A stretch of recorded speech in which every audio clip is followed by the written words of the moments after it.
Hi guys, it's Thursday, December 10th. I hope you're having a great Thursday.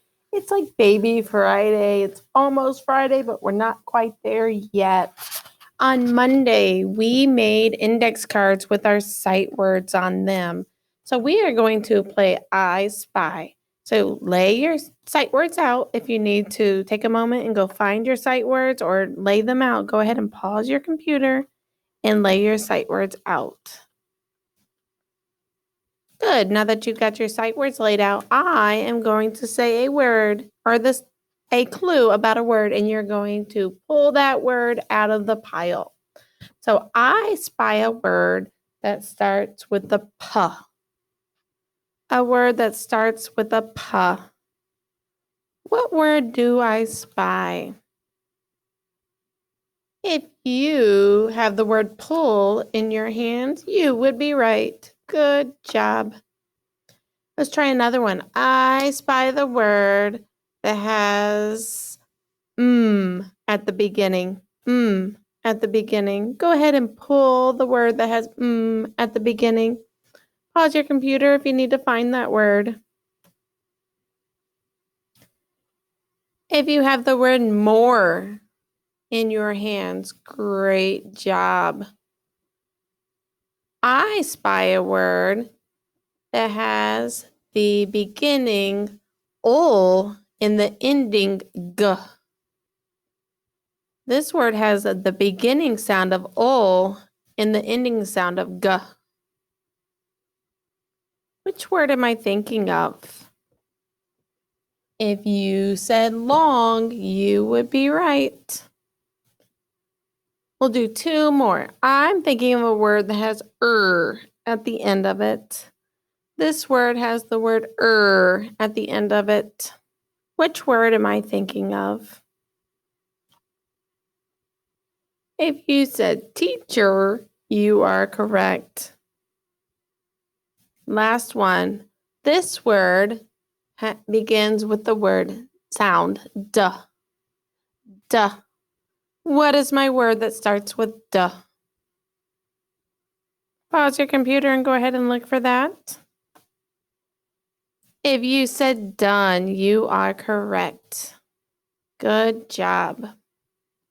Let's look at this slide. We have been blending sounds to say a word. So what I need you to do is I'm going to say the sounds, you're going to blend the word and tell me, is it in box 1 to the left or to the right, or is it in box 2 to the left or to the right?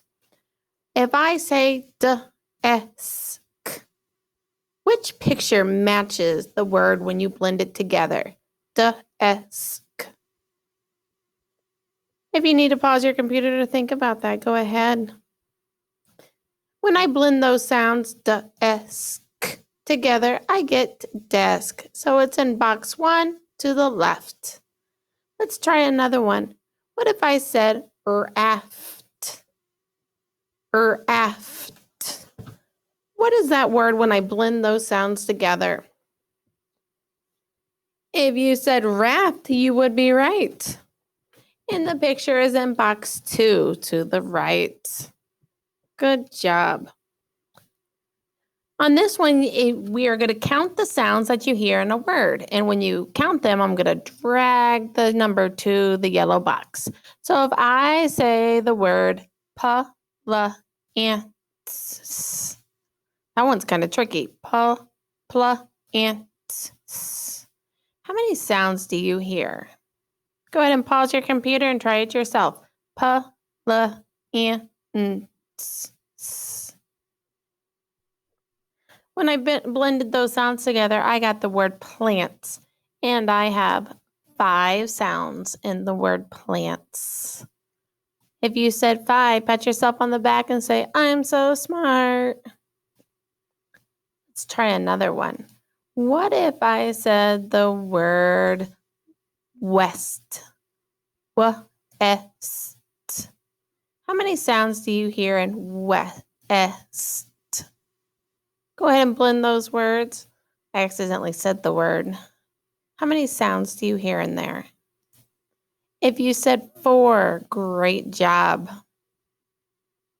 4 sounds in the word west. This time I'm just going to give you the word and I want you to tap it out like we did in school. Start at the shoulder for the first sound and you'll end by your wrist for the last sound. The word is crib. Crib.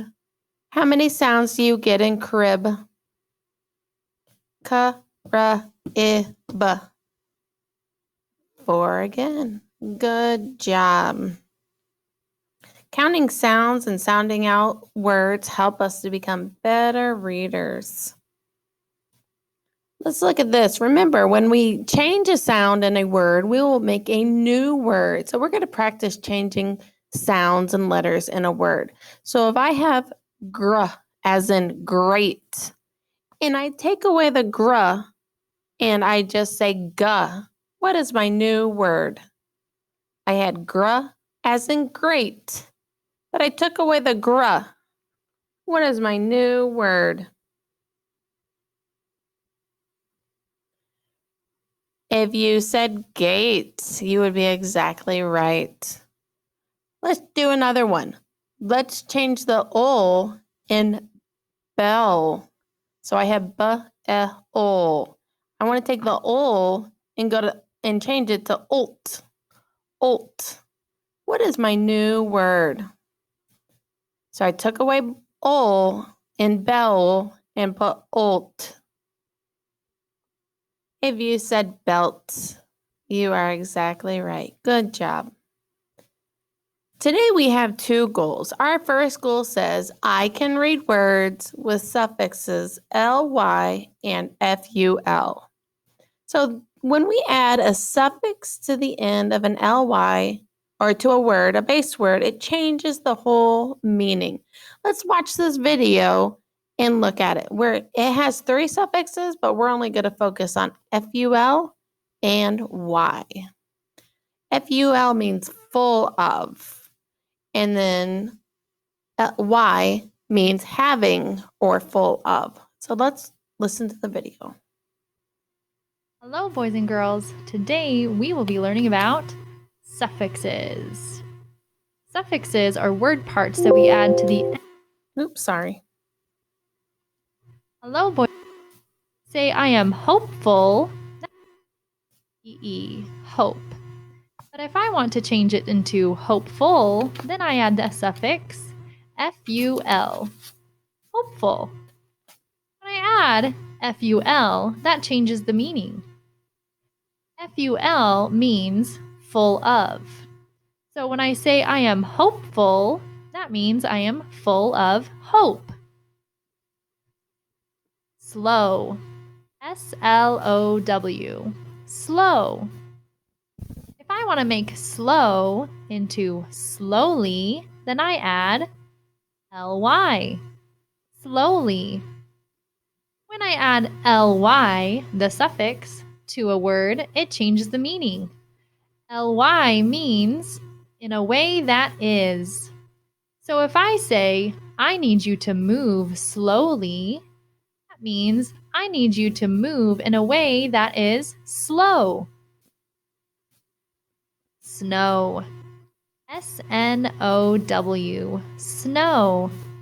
But if I want this to say snowy, I add the letter Y. That's a suffix.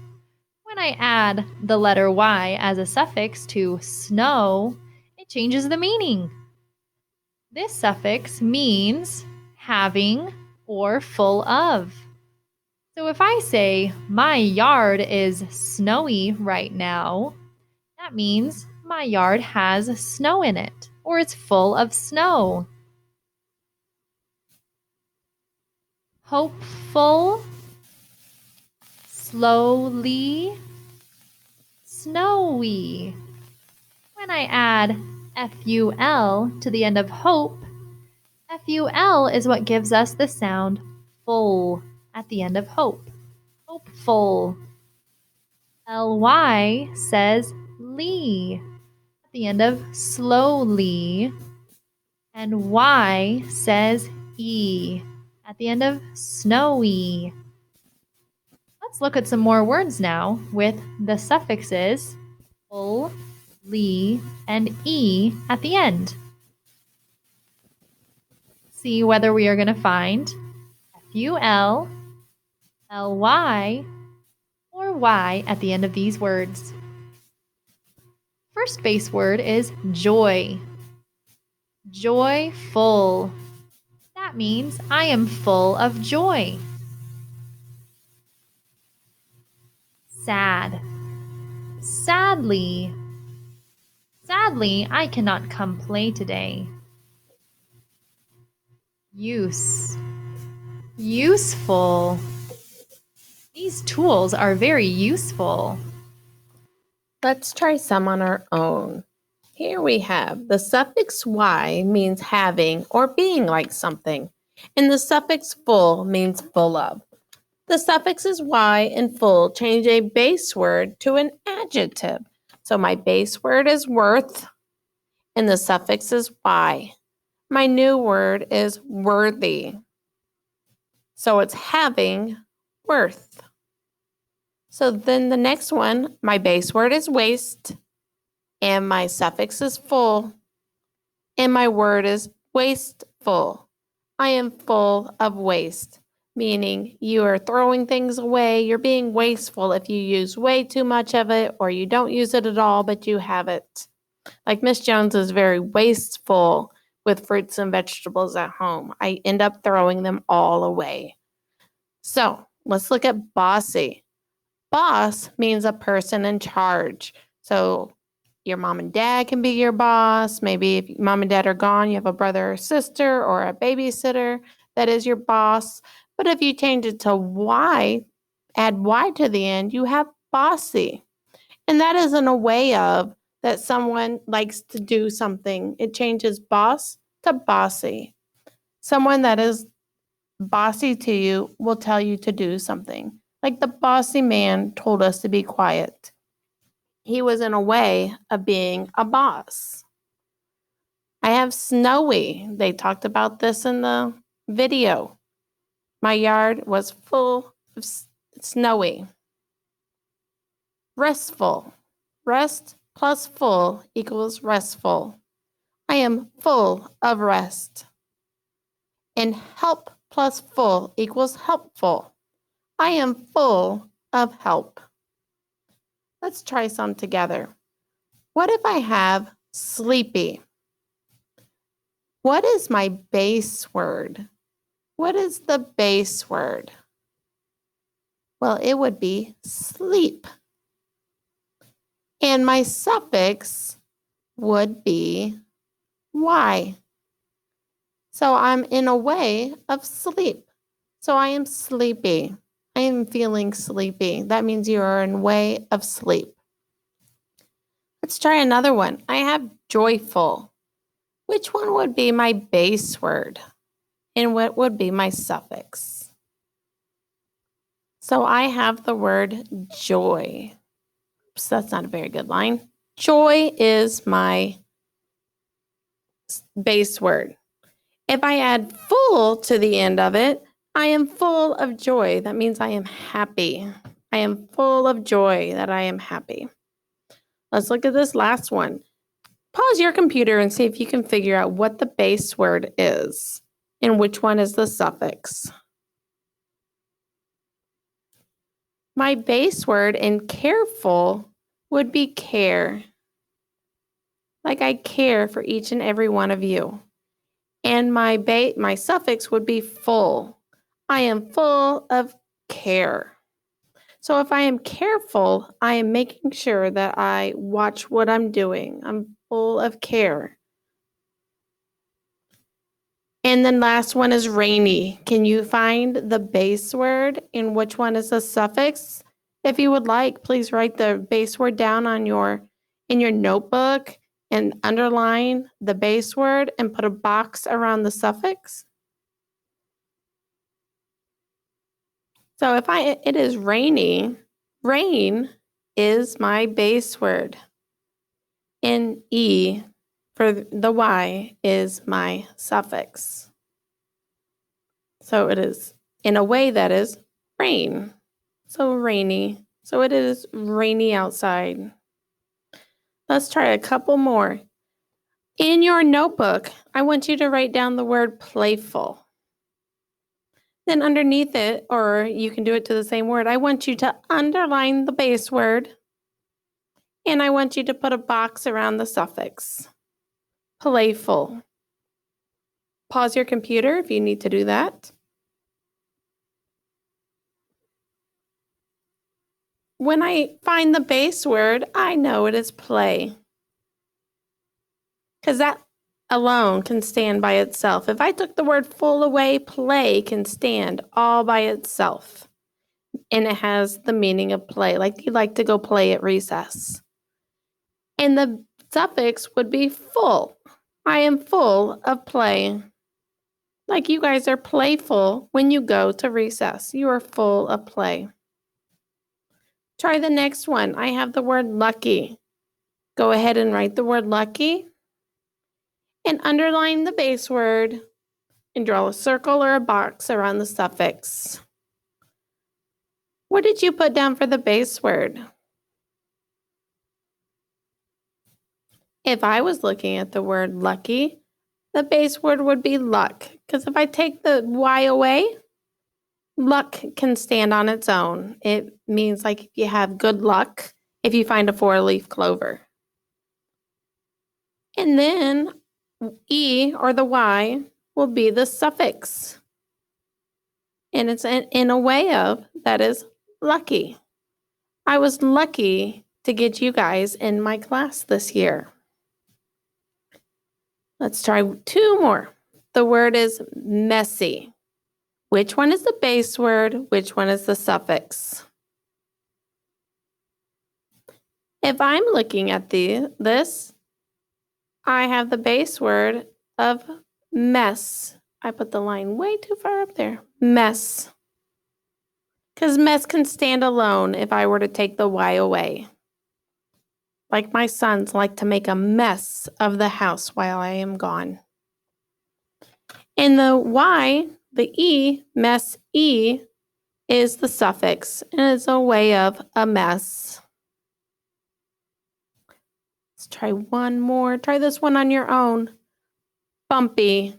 Which one is the base word and which one is the suffix? Underline the base word and underline the suffix. I will let you do that one on your own. And on Canvas will be the suffix Y in full worksheet. All you need to do is go through and write the word that completes the sentence. So you have the words curl, curly, color, colorful, hill, hilly, think, or thankful. Remember, a suffix is a word part that comes at the end of a base word. So these are all my base words. Y means having or being like something, and the suffix means full of. So circle the words in the box. Well, we can't circle them because we don't have the paper. So you're going to type the words in the box that makes the sentence complete. Let's try one together. So I have, my dog has very blank hair. Well, let's go up here to the base word bank, and find our word. My dog has very hill hair? No, that doesn't make sense. Well, my dog has a little bit of curl, so let's see. My dog has very curl hair. No, but we're getting closer. Remember, Y means having. So my dogs have curls. So my dog has very curly hair. Let's try another one, or you can try this one. She is blank for the gift. So find the word that makes that sentence complete. And you will do number 2, 3, and 4 by yourself. And make sure you hit share and send it to Miss Jones. How do you feel about finding the base word and the suffix and putting it to make a new word? That was our goal, to read words with the suffixes "ly" and "full." Actually, not "ly," Y, E. I make mistakes. Remember, it is okay to make mistakes. Our second goal of the day says, I can identify the theme of a story. So that means the theme is like the lesson the author wants you to learn. What lesson can you learn when you read the story? So remember, the topic of the story is what the story is mostly about. And the theme is the lesson or moral that the author wants to share with readers. So you can identify the story's theme by using clues from the text and the pictures to determine the moral that the author wants readers to take away. So step 1 on our ladder, it's think about the story's topic. What was this book all about? Then we go up a ladder. It says, look for the lesson a character learned. So what lesson did the character learn? And next ladder is clues to figure out the message the author wants you to learn. Not the character, but you as the reader. And the last step at the very top of our ladder says, say the theme in your own words. So use your own words to come up with the theme. So let's listen to the story, The Little Red Hen, and we're going to come up with the topic, the lesson, and the theme. The Little Red Hen. The Little Red Hen lived on a big farm with all kinds of animals. Sorry, I paused it. Do it again. The Little Red Hen. The Little Red Hen lived on a big farm with all kinds of animals. One day, while she was walking, the Little Red Hen came across some seeds. She decided to plant them. Who will help me? She asked her friends. Not I, said the bull. Not I, said the mouse. Not I, said the dog. Then I'll do it, said the Little Red Hen. And so she planted all of the seeds by herself. It took a while, but the seeds grew into a field of wheat. Who will help me cut the wheat? Asked the Little Red Hen. Not I, quacked the duck. Not I, meowed the cat. Not I, brayed the bull. The Little Red Hen sighed and said, Then I'll do it. And she cut the wheat all by herself. After cutting all the wheat, the Little Red Hen just wanted to rest, but her work wasn't done yet. Who will help me take the wheat to the mill to be ground into flour? She asked. Not I, squeaked the mouse. Not I, barked the dog. Not I, quacked the duck. Then I'll do it, said the Little Red Hen, and she took the wheat to be ground, and then she carried the heavy sack of flour all the way back to the farm. The exhausted Little Red Hen then asked her friends, Who will help me bake the bread? Not I, said the cat. Not I, said the bull. Not I, said the dog. The Little Red Hen said, Then I guess I'll bake it myself. Once the bread was finished, the Little Red Hen asked, Who will help me eat this bread? We will, said the duck and the dog. Us too, said the bull and the cat. Don't forget me, said the mouse. Nope, said the Little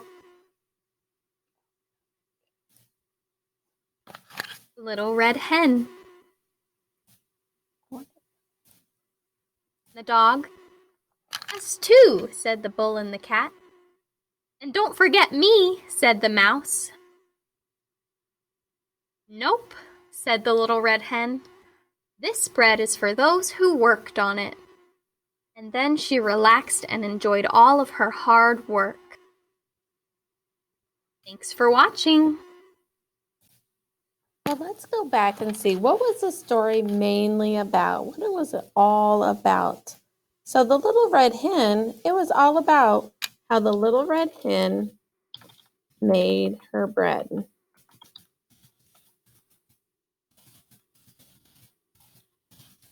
All the steps that she took. What lesson did the character learn, or what did she learn, did it teach? So the lesson that the other characters could have learned What do you think they learned from not helping the little red hen? It is good to be helpful. Or you could say hard work pays off. Remember, because she did all that work all by herself, so she got to enjoy all that bread by herself. And what message was taken away? That you should always be cooperative.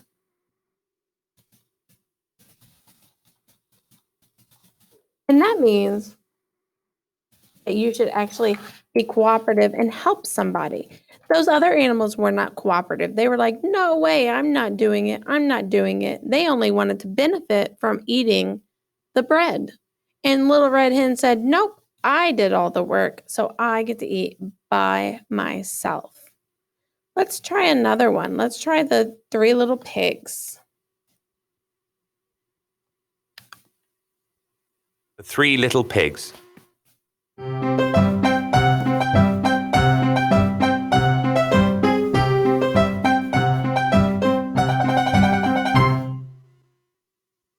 Once upon a time, there were 3 little pigs. Every day they liked to play and have fun together. But the little pigs kept growing bigger and bigger, until one day their mother said to them, Oh my goodness, it keeps pausing the things. Hold on for just a second. Let's see, technical difficulties. I apologize. their mother said to them, Oh my goodness. I'm going to leave it alone. I apologize. 3 little pigs.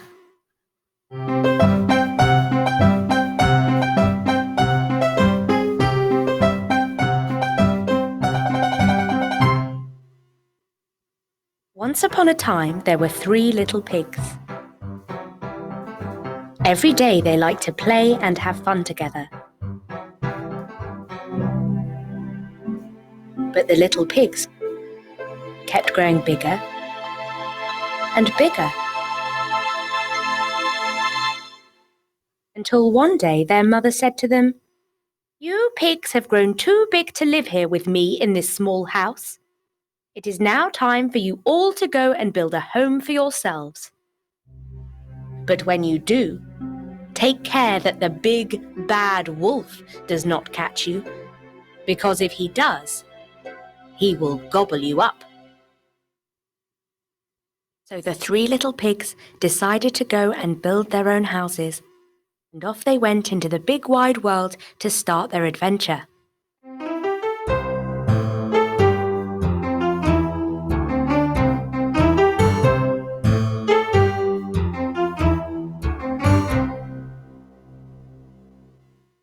The 3 little pigs walked along a road until they met a man who was carrying some straw. The smallest little pig wanted to build his house straight away so that the big bad wolf would not catch him. So he asked the man, "Please, sir, will you give me some straw to build my house?" "Yes," said the man, and gave the little pig some straw. Very quickly, the little pig built his house of straw. He was very pleased with his work and said to his brothers, "Now I have built my house of straw, the wolf won't catch me." but the 2 other pigs were not so sure. "We shall build a house stronger than yours," said the biggest little pig, and off they went to find somewhere to build their houses.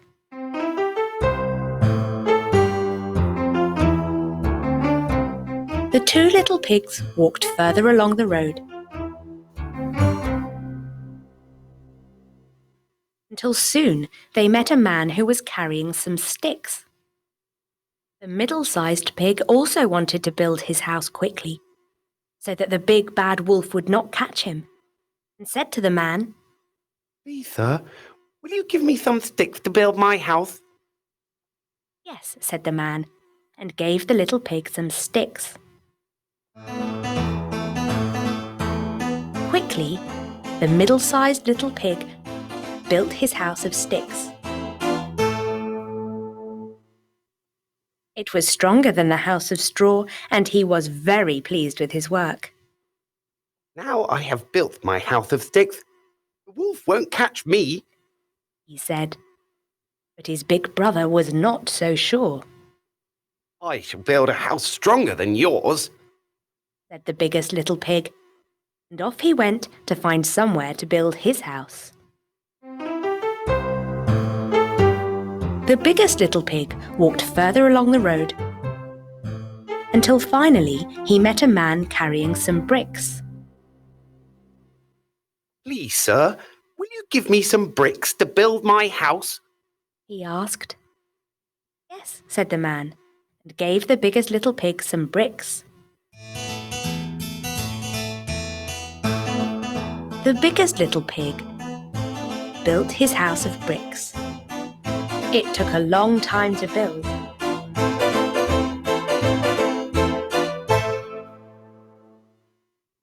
But when it was finished, it was stronger than the house of straw and stronger than the house of sticks. The biggest little pig was very pleased with his work and thought to himself, Now I have built my house of bricks. The big bad wolf won't catch me. The next day, the wolf was walking along the road and saw the smallest little pig's house that was built of straw. When the little pig saw the wolf coming, he remembered what his mother told him and ran inside his house, shutting the door behind him. The wolf knocked on the door and said, Little pig, let me come in. No, no, no. Not by the hair on my chinny chin chin. Then I'll huff, and I'll puff, and I'll blow your house in. So he huffed and he puffed, and the house of straw fell down. The smallest little pig was very scared and quickly ran away to his brother's house made of sticks.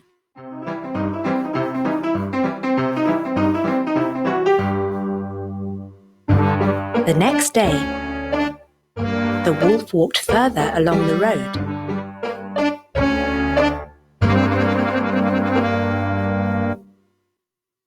After a while, he came to the middle-sized pig's house that was built of sticks. When the little pig saw the wolf coming, he also remembered what his mother had told him and ran inside the house with his brother, shutting the door behind them. The wolf knocked on the door and said, Little pig, let me come in. No, no, no. said the little pig. Not by the hair on my chinny chin chin.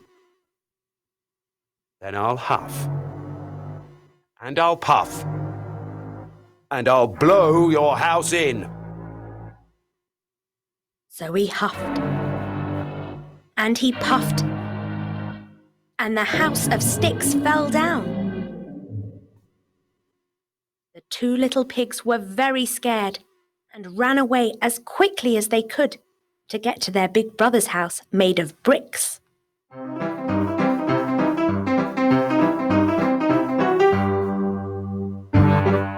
The next day, the wolf walked further along the road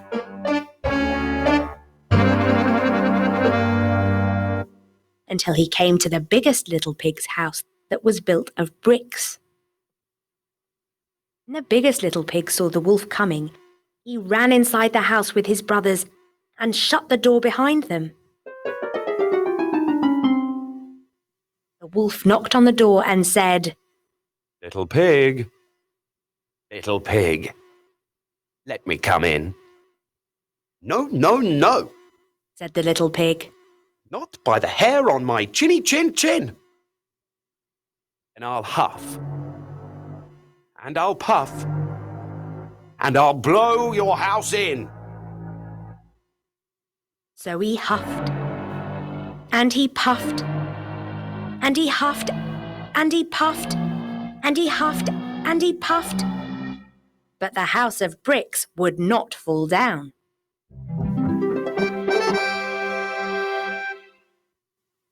Out of breath, Wolf ran to the front of the house, knocked on the door again. Little pigs, please can I come in? I am only very small, won't take up much room. But the little pigs were not fooled by his act and said, You are the big bad wolf, and you want to gobble us up, so you cannot come in. Wolf was very angry and thought to himself, This is a clever little pig. If I want to catch him and his brothers, I will have to wait until they come outside, and then I will gobble them all up.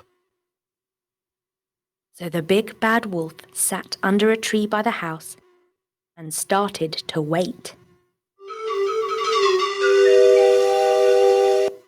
Let's see, what is this story mainly about? Mostly about? It's about the three little pigs building their house.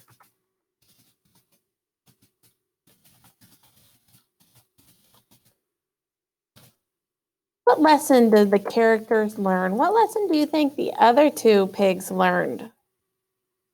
I think they learned to take their time on building their house. Because remember the straw hay house and the stick house? It got blown down so fast because they just wanted to do it so quickly and get it over with. And then the big pig took his time and built the house with brick, and that house did not blow over. What message can you, as the reader, take away from this?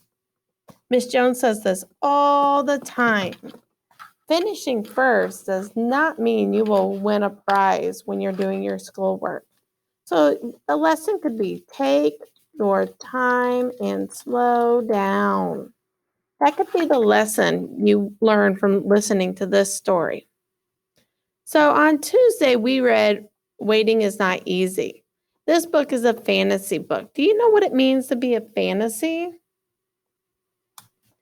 That means that you have talking animals doing things that people would do, and we don't have that in real life. Animals don't talk. We're going to look at this story again to see if we can see what the theme of the story is. Remember, the theme is the lesson the author would like you to learn.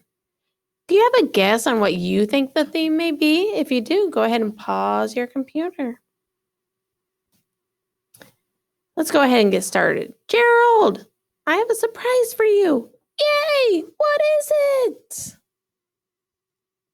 The surprise is a surprise. Oh, is it big? Is it pretty? Yes. Can we share it? Yes.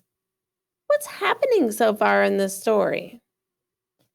And why do you think Gerald is guessing what his surprise is?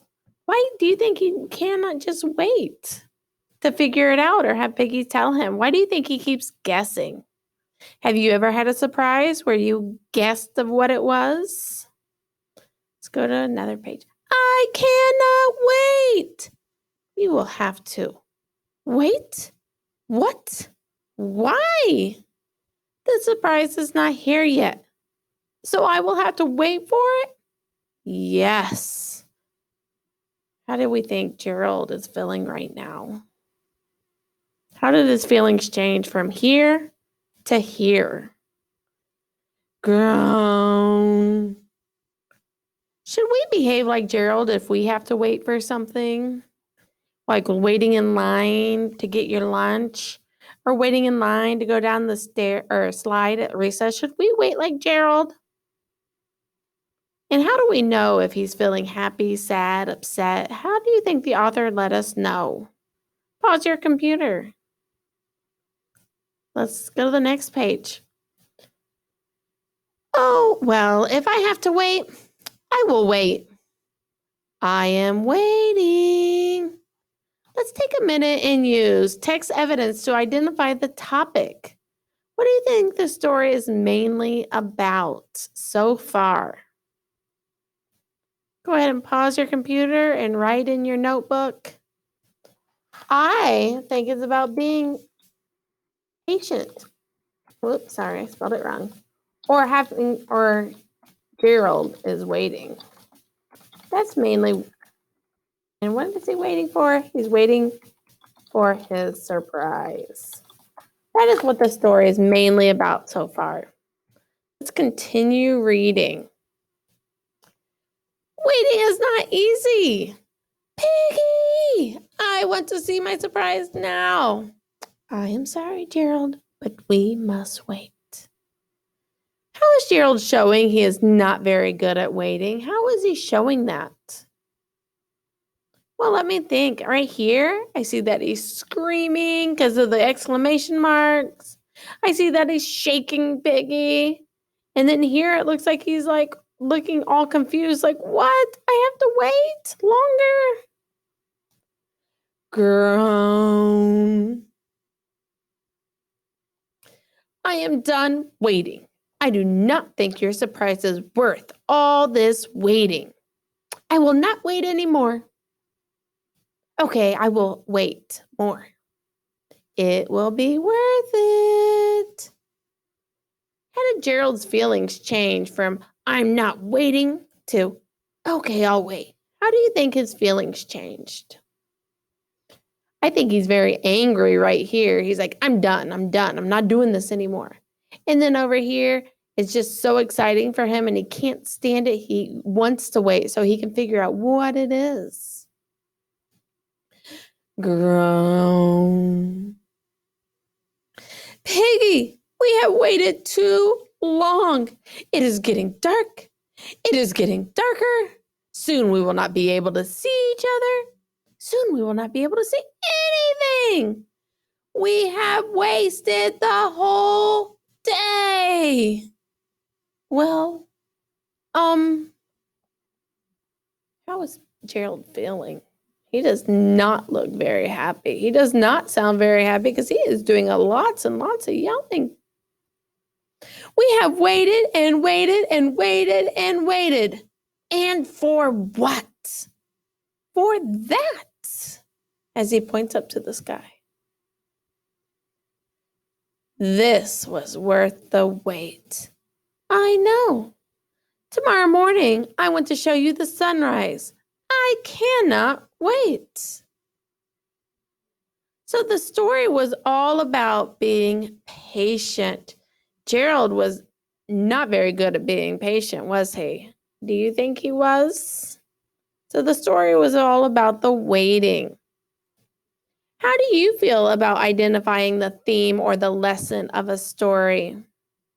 So I have started the exit ticket. So the title, I said, waiting is not easy. What was the story mostly about? Being patient or waiting.